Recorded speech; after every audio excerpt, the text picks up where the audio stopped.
Ya, assalamualaikum sobat sekalian, bertemu kembali dengan TMC Blog. Ya, sesuai dengan janji saya ketika kita ngobrolin dengan masalah Vega pertama di Mugello, kali ini kita akan membahas mengenai pembalap Indonesia lain di ajang Grand Prix Italia di Mugello 2026 ini, yaitu Kiandra Ramadipa yang membalap di kelas Red Bulls MotoGP Rookies Cup atau RBRC ya, 2026 di seri yang ini, di seri Mugello. Jika tahun lalu ya Kiandra itu membalap di kelas ini tuh bersama atau bareng dengan Vega Pratama, namun kali ini dia balapan sendirian karena Veda sudah naik ke kelas Moto3 ya tentunya. Nah, teman-teman sekalian, balapannya sih sendiri teman-teman sekalian bisa lihat ya ulangannya record dari race satunya sendiri itu luar biasa gitu ya.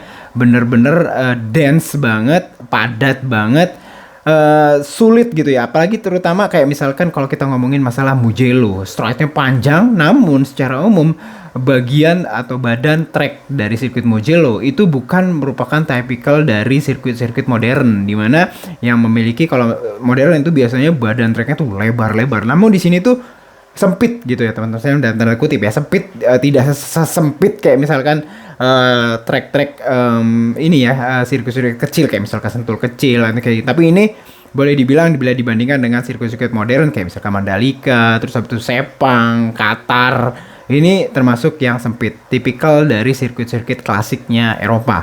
Dan luar biasa ya, karena memang secara umum ya motor yang dipakai di balapan RBRC itu bisa dibilang motor yang semuanya speknya sama, one make race, yaitu KTM RC 250R ini ya, satu tingkat di bawah motor Moto3 nya KTM yang dipakai untuk balapan Grand Prix dan juga Junior GP atau Moto Junior. Nah, itu dance banget dan bisa dibilang fluktuasi atau posisi dari pembalap-pembalapnya itu memang benar-benar sangat bervariasi dan benar-benar sangat dinamis. Nah, sebelum kita ngomongin masalah balapan di race satunya sendiri, kita akan bicara mengenai di hari Jumat dan di hari Sabtu awal gimana sih sebelum dari balapan race 1. Seperti kita ketahui ya, dari sesi kualifikasi teman-teman sekalian, itu sebenarnya Kiandra Ramadipa itu menempati posisi 4 ya.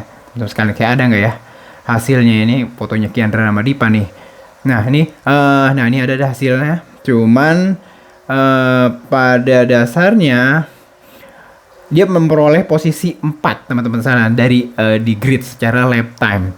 Artinya Kiandra Ramadipa itu harusnya start dari posisi row kedua. Namun ya stewards dari RBRC itu menyatakan bahwa Ramadipa dan dua pembalap lainnya itu mendapatkan sanksi penalti berupa turun 12 grid. Ini tuh mengingatkan kita tuh memang di kelas-kelas bawah Moto3, RBRC, terus habis itu Moto Junior itu gila banget sih, strict banget mengenai masalah penalti untuk khususnya masalah slow online. Slow online itu dalam bahasanya steward itu artinya dia berada di sektor tertentu itu secara pace itu benar-benar rendah banget bila dibandingkan dengan rata-rata umumnya pace pembalap di sektor tersebut gitu ya.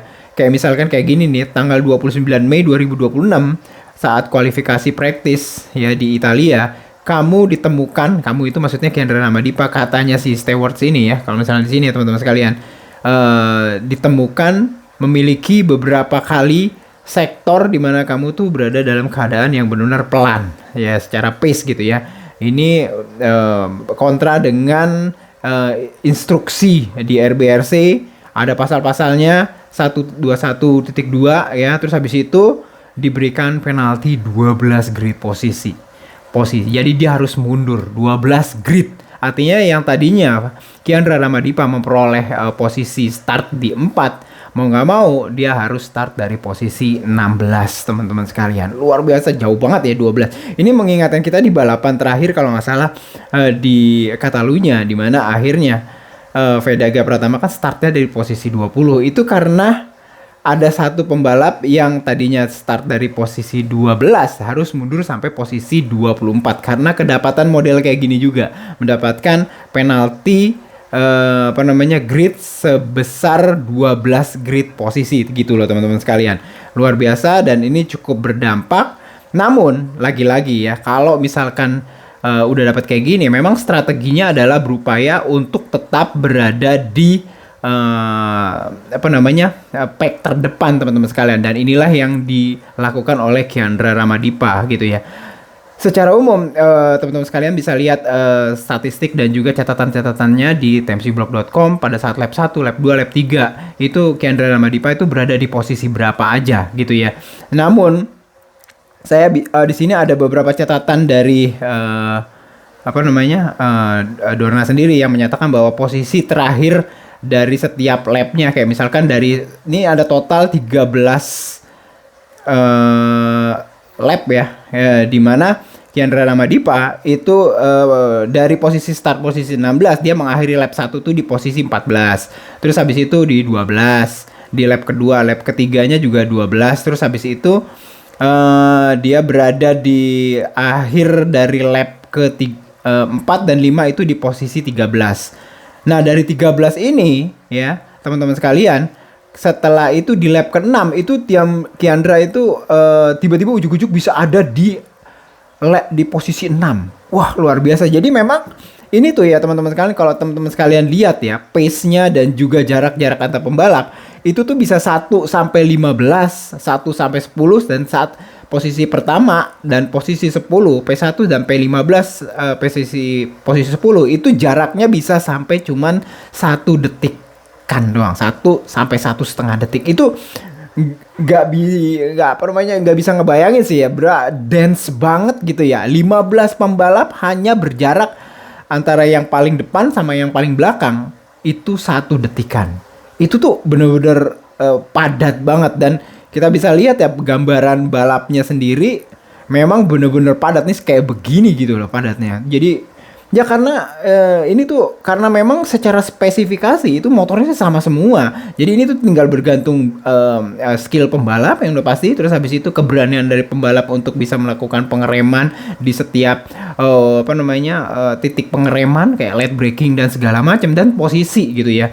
Dan bisa dibilang di sini tuh racing line itu hampir hampir bisa dibilang berantakan bila dibandingkan dengan racing line yang bener-bener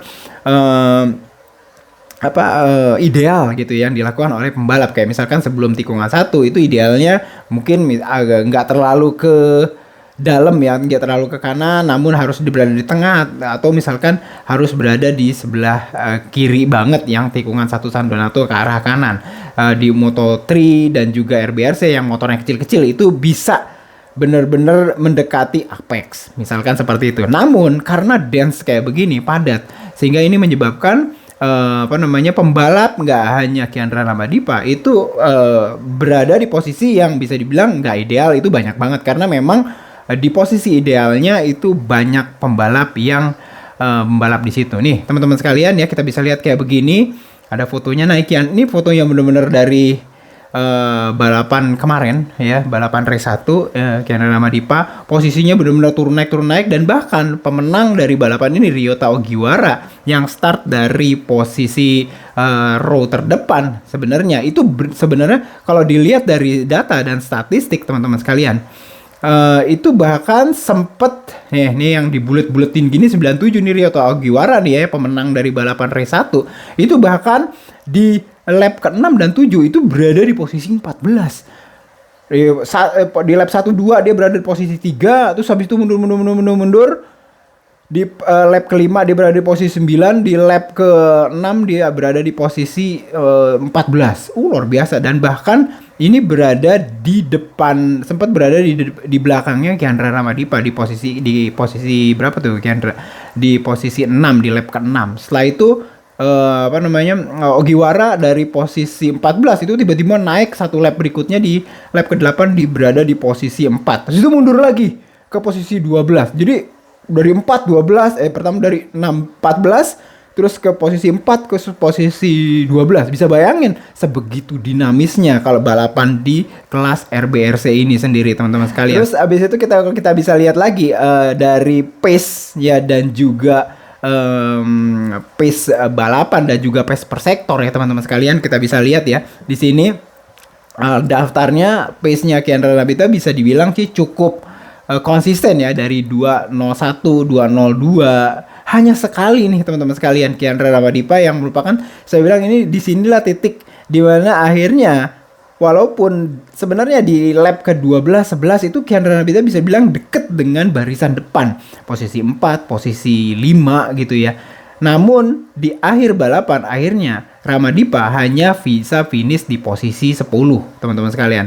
Jadi start dari posisi 16, finish posisi 10, which is sebenarnya sih balapannya sih bisa dibilang positif banget gitu ya. Namun kalau dilihat dari detail itu bukan permasalahan sih, penyebab kenapa Kian Ramadipa di lap 1, lap 11, 12 itu berada di dekat dari barisan depan 45 sementara finish posisi 10 adalah ternyata pace-nya itu turun teman-teman sekalian di lap 13 atau lap terakhirnya, dimana biasanya 201, 202 gitu. Di lap terakhir ini Rama itu 203, ini bisa dibilang paling rendah dan bahkan setengah detik lebih rendah bila dibandingkan dengan pace di lap 12. Pertanyaannya kenapa gitu ya? Kenapa? Apa yang terjadi di sini?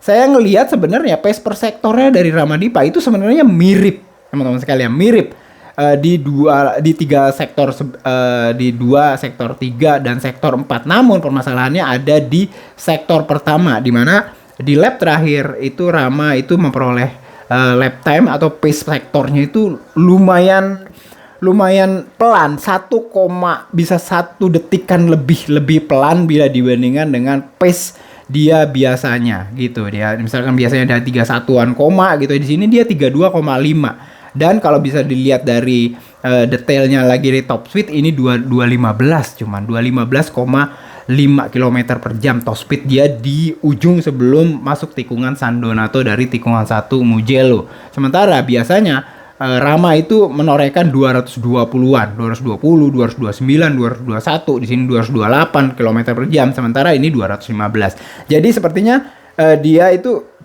entah kehalang, kita bisa lihat nanti di ulangan dari balapan race 1 di Mugello. Sepertinya sih agak sedikit tertahan sehingga dia mau nggak mau harus ngerem sebelum dari titik ideal rem dari race 1 karena di lap terakhir tersebut ya. Di lap terakhir tersebut itu benar-benar semua pembalap tuh kayak yang ngampruk di tikungan pertama karena ini adalah lap terakhir gitu ya, sehingga lebih dense lagi bila dibandingkan dengan biasanya, dan akhirnya Rama harus ngerem lebih dahulu dan menyebabkan lap time-nya itu agak sedikit berantakan di sektor 1 juga karena top speed-nya juga berkurang karena dia harus ngerem lebih dahulu di 215 km per jam. Ini mengartikan bahwa gimana di race 2 hukumannya sudah tidak berlaku lagi, di mana dia harus mundur 12 grid. Di race 2 nanti Rama akan start dari posisi 4, which is merupakan awal yang juga cukup baik karena Rama akan berada start dari row kedua ya, dari grid 4. Cuma nanti di balapannya akan kayak gimana? Balapan dari race 2 RBRC ini adalah balapan awal dari hari terakhir race weekend MotoGP Mugello gitu ya. Kondisinya lebih pagi gitu ya. Kita akan lihat berbeda juga tentang masalah grip ban dan segala macam. Namun start dari posisi 4 dengan model atau fakta bahwa benar-benar dense dan benar-benar dinamis. Itu saya pikir jalan dari balapannya akan mirip-mirip, akan dense, akan benar-benar padat, dan perkiraan saya juga hasilnya akan fluktuatif, di mana posisi Rama di lap pertama, lap kedua, lap ketiga itu bisa jadi akan juga fluktuatif. Dia akan berada di depan, terus mundur. Misalkan benar-benar akan terjadi balapan yang super kompetitif dan membentuk satu kereta bareng yang panjang seperti kayak race 1, nggak usah kaget kalau misalkan dari posisi misalkan di lap 3 atau 4 memimpin, terus tiba-tiba di lap selanjutnya itu berada di belakang atau lepas dari posisi P5 dan segala macam, karena memang balapan RBRC dengan motor spek yang cukup sama gitu ya antara satu dengan yang lain, itu menjanjikan balapan yang kayak begini, benar-benar padat, dense, dan juga bikin posisi pembalap di setiap lapnya akan bener-bener dinamis dan fluktuatif. Itu aja, kita berharap Rama bisa mempelajari apa yang dia peroleh dari balapan race 1 gitu ya, sehingga menghasilkan hasil yang baik di balapan race 2. Kita akan lihat nanti bersama-sama teman-teman sekalian, bisa nonton di YouTube atau di Facebooknya atau misalkan di Red Bull TV. Itu aja, semoga bisa bermanfaat. Sampai bertemu di pembahasan selanjutnya. Assalamualaikum warahmatullahi wabarakatuh.